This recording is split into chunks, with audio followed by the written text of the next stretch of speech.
It should be my family dining in a fancy restaurant," Eric proclaimed, seizing the reservation I had made for Dad's celebration along with his in-laws. Further, he haughtily, "A single-father household like yours isn't meant for fancy restaurants. Stick to cheap pubs," he said. Despite numerous grievances, I decided to present Eric with a dose of reality. "You realize this is my brother's place, right?"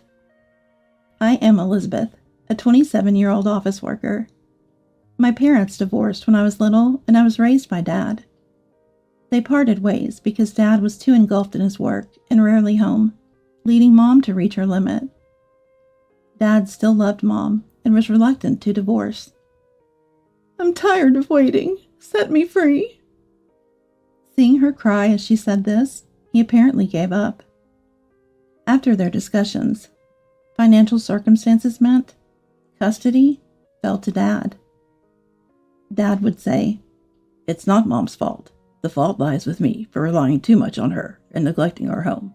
I regret making you feel lonely." When I asked, "Why is Mom leaving?" he would respond with a melancholic sigh. Despite the divorce, Dad put me first and raised me with abundant love. He always tried to make it to my school events and never missed a birthday or Christmas gift. Though some might make insensitive remarks about our single-father household, Dad's love meant I never paid them any heed. Post-divorce, Mom and I met occasionally, but after her remarriage and a new child, our relationship turned awkward, leading to a sort of estrangement. After I started earning, Dad took an early retirement to enjoy a quieter life back home. He had tirelessly worked to support me, and I wished for him to now pursue his interests. Although I live alone, I frequently visited Dad. 2 years ago, I married Eric, a man introduced by a friend. Eric, a diligent and honest man, quickly won Dad's approval. His in-laws, too, were kind and accepted me immediately. However, the suggestion to move into Eric's family home brought me considerable distress. "Both my parents are getting older, and I worry about them.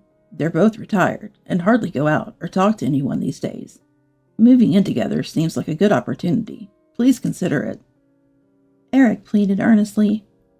Of course, I wanted to respond to his desperate request.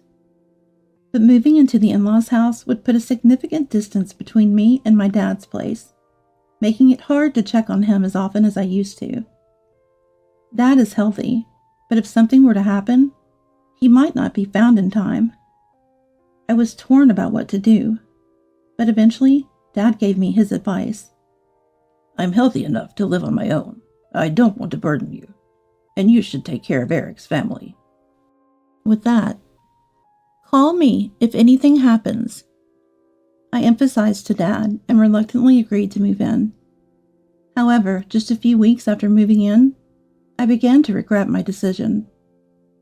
Eric and his parents, whom I thought were kind, drastically changed their behavior towards me. They started treating me like a servant, leaving all the household chores, cooking, laundry, and cleaning solely to me, while Eric and his parents did nothing. I asked Eric to help. "I'm tired from work. Housework is a wife's job, right?" he retorted. My protests that I too work fell on deaf ears. "That's different. You married me, so you should be devoted to me and my parents," Eric would dismissively say. Coming home tired from work, only to face an endless list of chores, was overwhelming. Not just the chores, but Eric's mother, Mary, relentlessly tormented me. She'd purposefully spill food to dirty the floor, or complain about the slightest speck of dust. "This spot is dirty, you know." She orders me to clean after telling me this. She leaves dirty clothes all over for me to pick up, and after I've washed and carefully folded them. "These folds will crease the clothes. Do it again." She kicks them apart. Moreover, Mary often made disparaging remarks about me being from a single-father household. "You can't even do housework properly because you weren't raised in a proper family. How pitiful." It's amazing you can hold a job. The company must be blind to hire such a bottom-rung woman. It's your dad's fault for the way he brought you up. I was against marrying someone from such a family, but Eric insisted. I deeply disapprove. You should be more devoted to us and Eric. If we hadn't welcomed you as a wife, you'd be living a sad, lonely life with your dad." Hearing such insults about Dad, I had to suppress the urge to hit Mary. And the worst part was that John, my father-in-law, and Eric did nothing to intervene while they witnessed Mary's treatment of me. Far from supporting me, John looked at me scornfully, while Eric joined Mary in mocking me. "Mom's right. You lack any gratitude towards us. That's why she's cold to you," Eric sneered. "A woman from a dysfunctional family like yours would have been left on the shelf if I hadn't married you. You barely have any merits besides working and doing housework, so do them well. Don't even think of asking to share the chores. It's your role as a wife, and making excuses like being tired from work is absolutely unacceptable. I won't allow it," he dictated. When I tried to argue or refuse, Eric's mood turned visibly sour. He began treating me as if I were invisible. "How dare you as a wife? Making a fool of me." And he would excessively shout at me. Then Mary chimed in. "Don't stress Eric when he's tired," making things worse for me. Some of the furniture in the in-laws' house was bought with my money, coerced into purchasing them. I was abruptly taken to an electronics store and forced to buy under public pressure, capitulating to avoid a scene. The harassment didn't end there. Even when I tried to visit my family for Christmas, they obstructed me. "You're our wife now. Focus on our preparations. We need a feast and a thorough cleaning done. Your dad's all alone. He won't do much right. We have other relatives to entertain." When I persisted on going home, they responded childishly, spilling juice on my packed clothes, hiding my shoes. Facing daily complaints and harassment, I reluctantly gave up the idea of going back home, unable to reveal the truth. "The in-laws' house is busy with Christmas preparations, so I'll stay and help. Sorry I can't make it back," I told Dad. Dad didn't blame me. "Then it can't be helped," he gracefully accepted. "Rather, don't worry about it. It's busier there with more people. I can manage fine alone here, so be at ease," he comforted me. Eric's ongoing tyranny made me seriously contemplate divorce.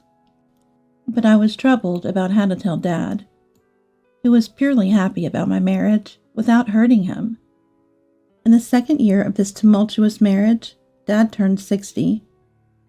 I secretly made reservations at a renowned fancy restaurant for his celebration. Anticipating complaints from Eric and his parents, I simply told them I had to return home briefly. They grumbled, but reluctantly accepted when I promised it'd just be for the day. Upon learning about the restaurant reservation, Dad was immensely delighted. "I'm so blessed to have such a wonderful daughter. Thank you so much." Hearing Dad express his gratitude made me incredibly happy, but I never imagined such an incident would unfold. As we entered the restaurant and informed the staff of our reservation, we were met with a shocking revelation. "A reservation for 2? There are 3 people claiming to be relatives already seated there." Confused, I went to see the reserved table, only to find Eric and the in-laws seated there. Eric, noticing me, sneering with a smug smile. "Too bad you can't outsmart us and dine fancy just by yourselves," he said. The in-laws didn't even look our way, indulging in the feast they had presumably ordered for themselves. Dad, seeing Eric and the in-laws, looked back and forth between us, clearly bewildered. He had only seen the pleasant side of Eric and the in-laws, so his confusion was understandable. Eric, suspecting something from my cheerful demeanor about returning home, had sneakily snooped through my mobile phone. He learned about the 60th birthday celebration at the upscale restaurant and made it there first to preemptively order dishes. Eric began to mock us with a triumphant expression. People from poor single-father households like you don't belong in fancy restaurants. Know your place. Let us savor the dishes here. Be grateful we're allowing you this much. You lot should go to some cheap pub. Despite the other customers' annoyed glances at Eric's loud voice, he remained oblivious, soaked in his sense of superiority. Next to Dad, who was dumbfounded by Eric's audacity, I was at my wits' end. I knew Eric and his family were selfish, but I never expected them to stoop to such shameless levels. My anger peaked as they ruined Dad's special 60th celebration. Suppressing my urge to lash out at Eric, I calmly delivered a fact to him as he sat there smugly. This is my brother's place. He invited us here to celebrate Dad's birthday. At my words, the triumphant Eric and the in-laws who had been disinterestedly eating. What? They froze. My brother, who had been listening to the entire conversation from the back of the restaurant, appeared with an extremely displeased look. He was taken by Mom during the divorce, but, unlike the estranged Mom, he has maintained and cherished his relationship with Dad and me. My brother owns the restaurant and was the one who suggested celebrating Dad's 60th birthday here. He hadn't attended the wedding due to work, but had seen the photos, so he had recognized Eric. He initially thought Eric and the in-laws joining at the reserved table were part of celebrating with Dad. Seeing Eric mocking me and Dad, and the in-laws not correcting him, my brother was furious. How dare you speak to my sister and Dad like that? I regret being considerate just because you're Emily's family. Is this how you always treat her? I prepared this seat for my sister's wish to celebrate Dad, not for people who hijack it just to freeload a meal. We will celebrate Dad and my sister's occasion on another day. You'll be paying for what you ate. Eric and his party started making excuses. No, that's not it. We were really meant to celebrate. But my brother left them to the staff and took me and Dad outside. I'm sorry for letting such people into the restaurant and ruining the celebration. I'll make it up to you. He apologized to us. On the way home, I explained to Dad all the mistreatment from Eric and the in-laws. After listening silently, if you're unhappy in your marriage, there's no point. Don't worry about me. Come back home, Dad said. So, I didn't return to the in-laws' house, but went straight to my own home. Shortly after, my brother called to inform me about Eric and the in-laws. They had caused a scene over the bill, but reluctantly paid when threatened with police involvement. Minutes later, Eric called. Where are you? You've embarrassed us. Send the money we paid, he yelled. Then, I won't pay a penny. I'm done with you and will be divorcing.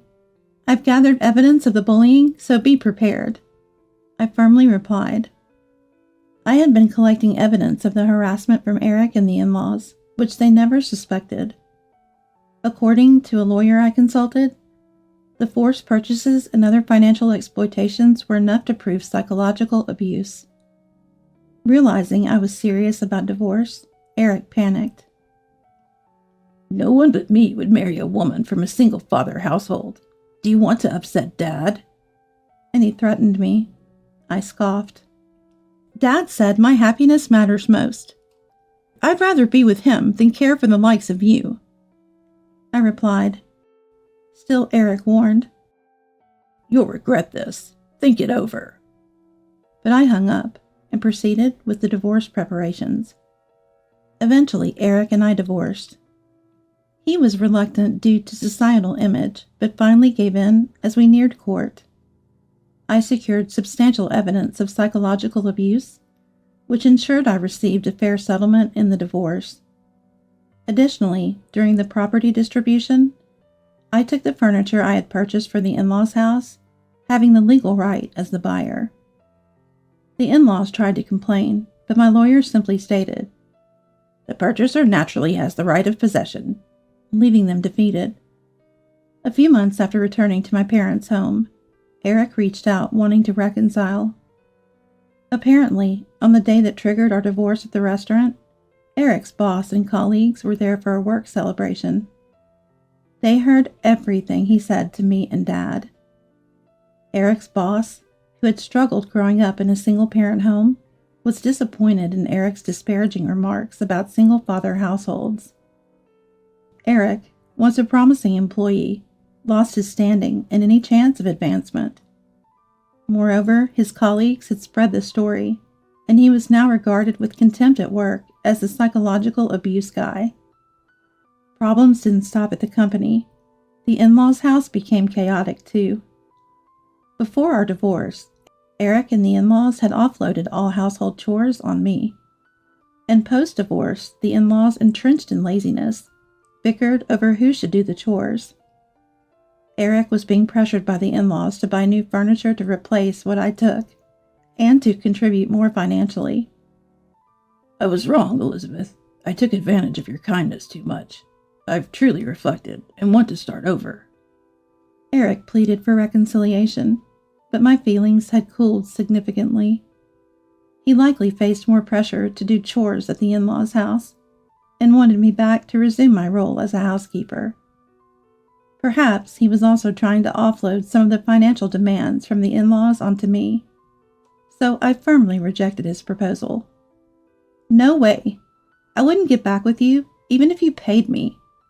I can see you changing back and exploiting me again once we're married. I was foolish not to divorce you sooner without worrying about Dad. Then perhaps Dad's 60th wouldn't have been ruined. We're divorced now, strangers.